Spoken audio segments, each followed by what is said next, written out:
Bom dia, sétimo ano! Todo mundo bem por aí? Como é que vocês estão? Tô chegando, mais uma videoaula, tá legal? Hoje a nossa videoaula tá pesada, tá um pouco longa, tá? Vai ser uns 25 minutos aí, pelo menos, de videoaula. Nós vamos falar sobre as atividades econômicas no Brasil, aquilo que gera riqueza para o nosso país, tá? Nós vamos aprender também depois os setores da economia: setor primário, secundário e terciário, beleza? Mas vamos lá, daqui a pouquinho vamos começar com a apostila. Tem duas lições para fazer hoje, então antes disso, vamos à nossa famosa, tá?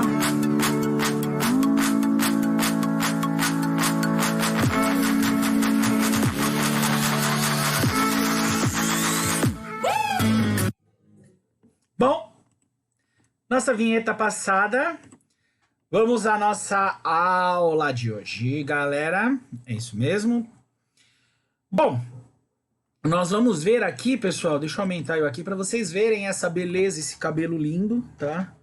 Já pentei o cabelo, já tá despenteado, gente do céu. Bom, vamos lá. Importância das atividades econômicas no Brasil. Hoje nós vamos ver um monte de atividades econômicas, tá? Então vamos ver aí. Primeira coisa, em 2016 a economia brasileira estava entre as 10 maiores do mundo. Galera, página 356. Já pegaram a apostila? Já pegaram o marca-texto? Bom, tem coisa para marcar, hoje tem muita coisa. Pega o caderno também, tem umas coisas importantes para anotar. Então vamos lá. Então, o Brasil estava entre as 10 maiores economias do mundo. A atividade econômica brasileira estava entre as 10 maiores do mundo. Então, é uma produção importante. A gente não pode. No mundo lá, 207, 208 países, 205, tá? O mundo com 200 países, com mais de 200 países, você está entre os 10. Então, a atividade econômica é uma atividade para ser respeitada, tá? As atividades ligadas à produção agropecuária e à exploração mineral, também o desenvolvimento industrial registrado nos últimos anos. Primeira coisa que o livro vai nos mostrar: agricultura, tá? Então vamos ver aqui a agricultura. A produtividade e a qualidade dos produtos agrícolas tem melhorado significativamente no Brasil aqui nos últimos anos. Por quê, galera? Pessoal, não vou ficar lendo não, tá? Eu vou explicando e vocês vão marcando aí. Vou deixar um pouquinho, vocês vão marcando no livro de vocês. Nos últimos anos, pessoal, o Brasil fez um investimento muito forte, tá? Em tecnologia na área agrícola. Então, o que começou a acontecer? Começou a surgir muitas máquinas com a tecnologia maravilhosa. Então, aquela plantação que era feita antigamente, o homem lá com a enxada, cortando cana com facão, hoje em dia não existe mais. Hoje em dia é tudo maquinário computadorizado. Hoje em dia uma máquina, ela já colhe a cana, ela já corta a cana, tá? O exemplo, por exemplo, da cana de açúcar, né? Para você colher a cana antigamente, você tinha que queimar para tirar as palhas, né? E aí depois você cortava aquela cana. Então você poluía o ar e para depois fazer o corte, né? Isso também fazia mal para a saúde do trabalhador. Hoje não, hoje a máquina vem, ela tira, ela já limpa, ela já deixa a cana prontinha, de tão moderna que tá. São máquinas que parecem até, elas não têm nem volante, elas têm um console de videogame, tá? De tão modernas que são. Outra coisa também que essas empresas têm feito, tá? É a tecnologia nas sementes, nos adubos, certo? Importante, galera, tem uma coisa importante aqui. Nós estamos falando aqui de fazendas monocultoras. O que é uma fazenda monocultora? O que é a monocultura? É uma cultura, um tipo de produto. Então o cara planta soja, ele só planta soja. Tá? Ele planta café, ele só planta café. A especialidade daquela fazenda é isso, é mono. Tá? É um tipo de plantação, é um tipo de cultura. Depois, a gente vai ver que existe um outro tipo, que são as plantações tradicionais. Tá? Essas fazendas de monocultura do Brasil, a produção delas, galera, já é colocada no caminhão, é embalada em containers e já é mandada direto para o porto. A gente nem fica sabendo, a gente nem conhece esses produtos. Então essas fazendas que produzem soja, laranja, café, algumas carnes, essas fazendas que são ultra avançadas, que têm uma produção fantástica, maravilhosa que a gente está falando, ela é para exportação. Então é uma agricultura voltada para exportação, tá bom? Aí, olha só aqui, ele coloca o seguinte: alguns produtos brasileiros que são de exportação. Então, olha lá, o café brasileiro é o primeiro em número de exportação no mundo. Cana-de-açúcar, o Brasil é o primeiro. Laranja, o Brasil é o primeiro. Mandioca é o terceiro. Soja é o segundo. Então, olha o potencial aí, tá? Das fazendas brasileiras, da produção agrícola brasileira, certo? Bom, isso nós estamos falando então daquelas grandes propriedades, daquelas fazendas monocultoras, daquelas fazendas modernas. Mas nós temos também, tá, as pequenas e médias propriedades. Essas daí, galera, elas ainda se utilizam de técnicas tradicionais e equipamentos menos sofisticados. Aí já são tratores mais simples, é o homem plantando com a sua enxada, tá? Essa produção dessas fazendas tradicionais, dessas chácaras, desses sítios tradicionais, essa sim, essa produção é voltada, em primeiro lugar, para a família do produtor e, segundo lugar, para o mercado interno. Esse é o cara que vai vender a batata, que vai vender o café, que vai chegar nos nossos mercados, que abastece o comércio local. Tá? Então as pequenas e médias propriedades brasileiras, elas vão abastecer o comércio local. Tá? E as grandes são voltadas para exportação. Então a gente vai chamar lá das fazendas monocultoras, das grandes propriedades, tá? E aqui nós vamos chamar das pequenas propriedades, da mão de obra tradicional. Beleza? Tá claro isso? Deu para entender isso daí? Tá nessa parte do texto aqui que tá falando isso. Vamos falar um pouquinho da pecuária, tá? Falamos da agricultura, dos produtos, agora vamos falar da pecuária. O Brasil também é um dos grandes produtores de animais, principalmente de gado, tá? Gado, porco, gado, eles chamam gado suíno, gados bovinos e suínos, tá? O Brasil também é um grande exportador de aves, de frango, certo? Então, ele é um dos maiores aí produtores nessa área. E a gente vai ver que existem duas formas, tá? Duas formas. Nós temos a criação de gado extensiva e a intensiva. Anota aí no caderno se vocês quiserem, é importante isso. A extensiva é aquele gado que ele é solto, comendo ali a grama, a pastagem, as vacinas ali contra as doenças, mas o gado é mais tranquilo, não é uma empresa.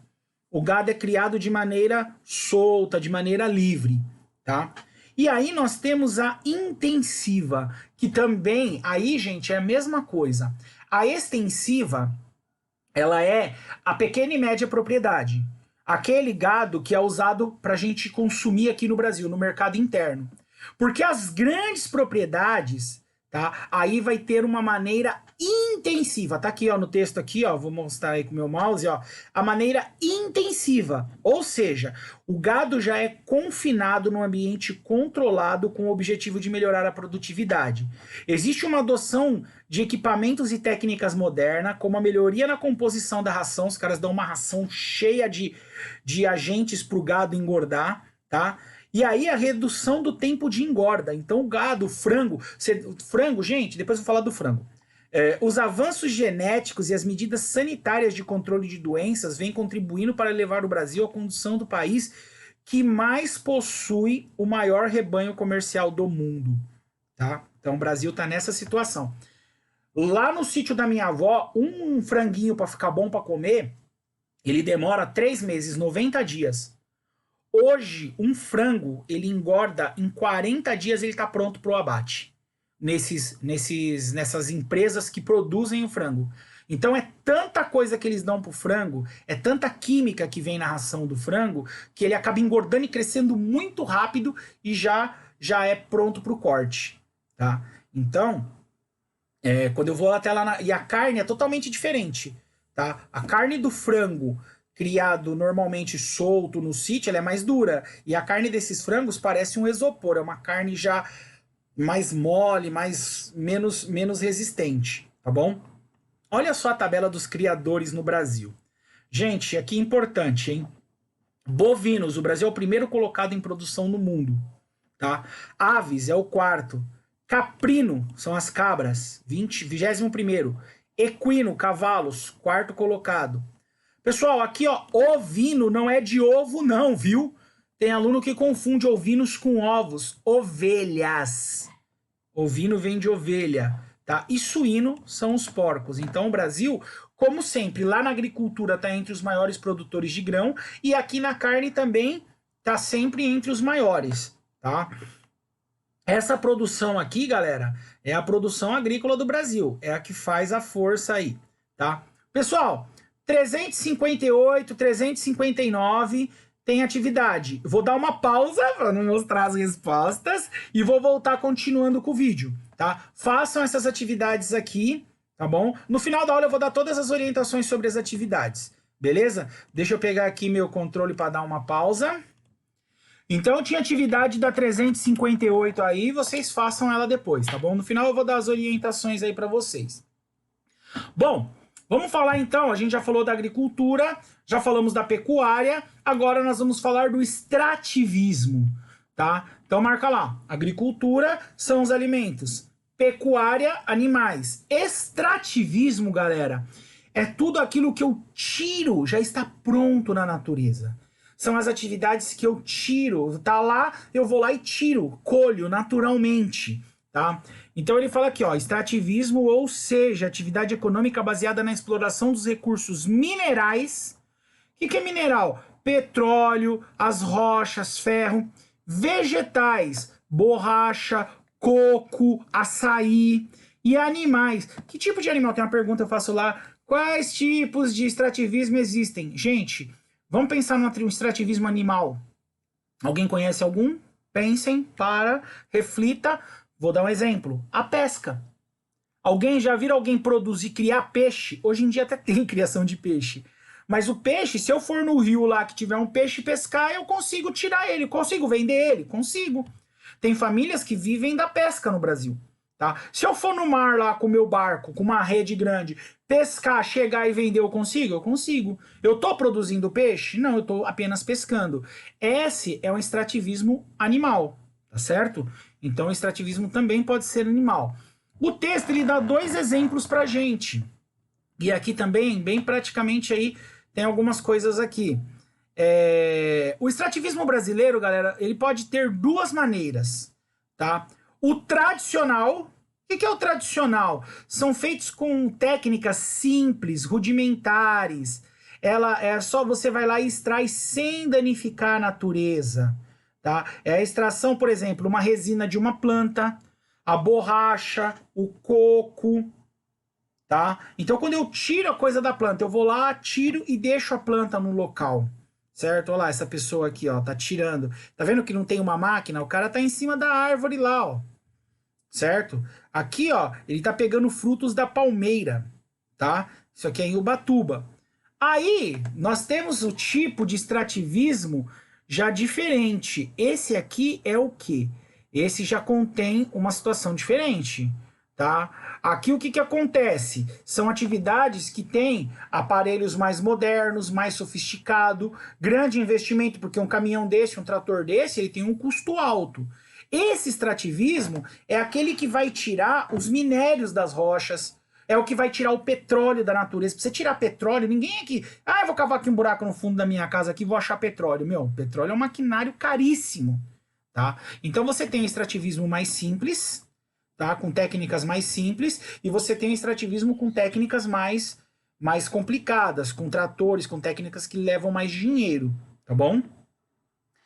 Bom, essa, galera, é a primeira parte. Essa parte toda aqui, a gente vai chamar de setor primário da economia. O setor primário é o setor que a gente tira a matéria-prima rústica da natureza.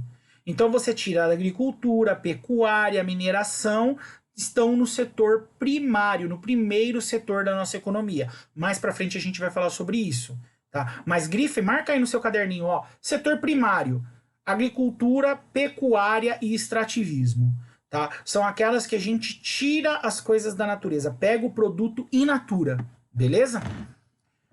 Agora, nós vamos para o setor secundário. Nós vamos para o setor da indústria. O setor que pega essa matéria-prima e vai transformar essa matéria-prima. E vai criar ela já vai deixar ela transformada, tá bom? Então, olha lá. O Parque Industrial Brasileiro, em 2015, contava com 325 mil indústrias, que gerava, galera, 21% da riqueza do nosso país. Então nós vamos falar um pouquinho da atividade industrial, bem pouquinho mesmo.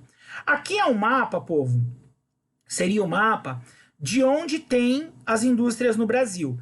Percebam que a maior parte das indústrias está localizada aqui, ó, no centro, no sudeste, aliás, tá? E no sul do Brasil, ó, é a principal. Mas essa atividade industrial, galera, tem crescido muito aqui na região Nordeste também, viu? Ultimamente, bastante indústrias têm se direcionado para a região Nordeste. Nós temos alguns polos industriais em Manaus, polos industriais em Manaus, ficou bom, hein? Nós temos alguns polos industriais em Manaus, tá? E em algumas capitais, né? Vocês vão ver que a maioria aqui estão nas capitais, tá bom?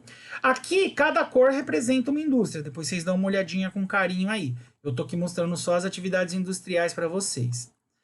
Bom, ele fala aqui no texto o seguinte, que o Parque Industrial Brasileiro destaca-se no ramo da metalúrgica, da siderúrgica, da petroquímica, papel, celulose, bebidas, alimentos e confecções de calçado.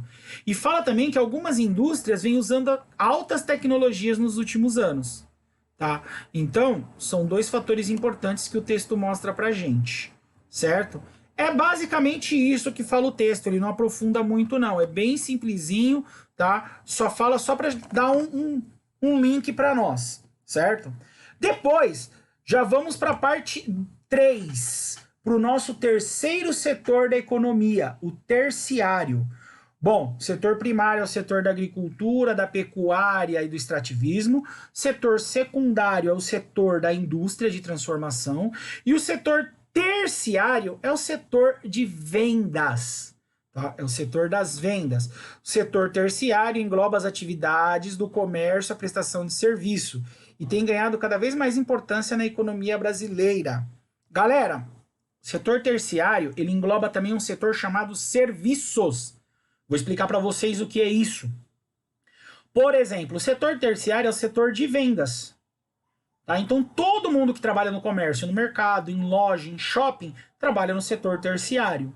Tá bom? Depois vocês podem até ver aí, seu pai trabalha no setor primário, no secundário ou no terciário. Aqui em São Paulo, a maioria das famílias ou é setor secundário ou terciário. Tá bom? Setor primário praticamente não existe aqui na capital. Tá? Outra coisa. O setor terciário ele vai englobar um setor de serviços. Por quê? Por exemplo, eu sou professor. Que setor da economia que eu tô? Primário não é, que eu não trabalho na produção de alimentos. De agricultura, eu não trabalho no setor primário. Setor secundário não é, que eu não trabalho em indústria. Também não trabalho no comércio. Mas eu trabalho no setor de prestação de serviços. Então, algumas categorias, professor, médico, dentista, advogado, motorista, taxista, é o setor terciário. São pessoas que prestam serviço. Na verdade, eu vendo. Eu vendo a minha força de trabalho. Eu estou vendendo o meu trabalho para o colégio. Então, eu vendo o meu trabalho. Eu vou lá, dou a minha aula e estou recebendo um dinheiro por isso. Então, por isso eu estou no setor terciário. Tá bom? Então, todo mundo que tem parente, advogado, dentista, médico, motorista, cobrador de ônibus, esses setores é o setor terciário da economia. Belezinha? Aqui, ó, ele explica bem isso aqui, ó. Os setores da economia são constituídos de setor primário, agricultura, pecuária e extrativismo, secundário industrial e terciário, comércios e prestação de serviços. Gente, marca isso no caderno que é importante, vai cair na prova, tá bom? Isso é fundamental aqui. E aí, para terminar, ele vai falando aqui, ó, as atividades do comércio e de prestação de serviço são as que mais geram emprego à população economicamente ativa. De cada 100 brasileiros, 71 estão empregados no comércio e 28 nos serviços. tá? Então, nós estamos aí, a maioria, nesses setores. Olha o gráfico aqui, ó, o gráfico é bem bacana, ó. 71% nesse setor, 28% nesse e 1% só no primário. Porque, professor, mas não tem ninguém no setor primário, quem produz o alimento? Hoje em dia, galera, as máquinas. Hoje em dia, os tratores, maquinário, tá? Então tem pouca gente mesmo trabalhando nesse setor que foi totalmente tomado conta aí pela tecnologia. Beleza? Agora, o texto vai dar uma modificada. Nós vamos falar um pouquinho sobre a questão do transporte no Brasil. A gente já falou da produção de riqueza, já falou das produções industrial, já falou da produção do setor de comércio, já falamos da parte da agricultura, da pecuária, do extrativismo. Agora a gente vai entender um pouquinho o transporte, tá? O transporte brasileiro, galera, a maior parte dele é rodoviária. A maior parte do Brasil está no transporte rodoviário. Existem alguns outros tipos de transporte, mas o Brasil explora mal esses tipos de transporte. Tá? O transporte rodoviário é um transporte caro e que transporta pouca coisa, porque por mais que um avião transporte, um avião não transporta a mesma coisa de um trem, por exemplo, em termos de quantidade de grãos, de produtos, tá? Um trem transporta mais, um navio transporta mais. Mas o Brasil, na década de 50, fez uma opção. Fez a opção de construir as rodovias e de fazer o transporte rodoviário, tá? Então vamos ver o que aconteceu aqui, ó. A grande dimensão territorial brasileira tem uma ampla rede de transporte para o deslocamento de transportes e de pessoas, mercadorias, tá? Essa produção aqui, ele vai transportar principalmente a agropecuária. Agropecuária, gente, é uma palavra que junta agricultura e pecuária, beleza? As vias de transporte brasileiras são constituídas por rodovias, ferrovias, hidrovias e rotas aéreas. Tá? Ainda que as três últimas tenham menor importância no transporte de cargas e pessoas pelo país. Então a gente vai ver que a ferrovia, a hidrovia e as rotas aéreas não são tão importantes aqui no Brasil, apesar de existirem, tá? Então olha só, as rodovias asfaltadas, a maior parte, ó, 213 mil quilômetros. Agora olha as ferrovias, as estradas de ferro, 28 mil quilômetros. As hidrovias, 41 mil quilômetros, tá? Então, a parte aí dos rios navegáveis. Vamos ver uma por uma, tá? Primeiro lugar, as rodovias. As rodovias em nosso país são predominantes e responsável pela maior parte de circulação de cargas e pessoas. Então, a carga brasileira, a maior parte se transporta por caminhões e as pessoas por ônibus e carros, automóveis, tá? Olha lá esse mapa que interessante. Nesse mapa, galera, o que tá em vermelho são rodovias, tá? O que tá em roxo também são rodovias, mas rodovias que não são pavimentadas. É isso mesmo. Tem lugar no Brasil, lá na Amazônia, por exemplo, que tem rodovia que não é pavimentada. E aí tem também essas linhas pretas com risquinho, são as ferrovias. As hidrovias, o mapa tem mais um mapa abaixo, tá?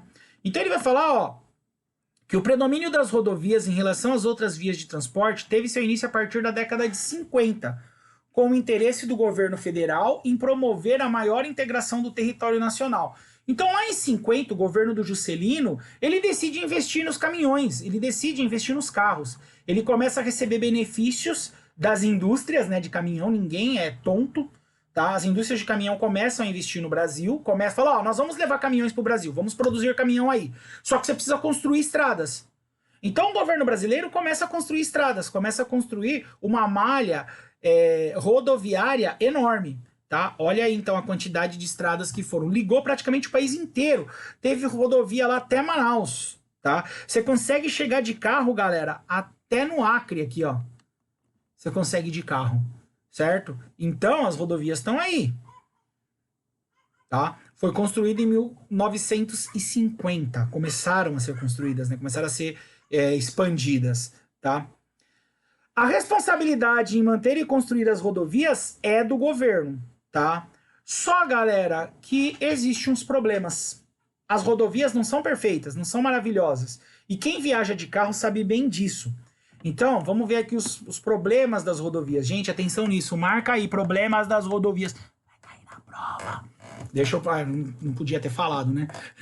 Ó, primeira coisa, a má qualidade do asfalto, sinalização ineficiente, ausência de acostamentos, tá? Em grande parte das estradas. Então aqui tem um gráfico de 2017 que mostra como é, ó.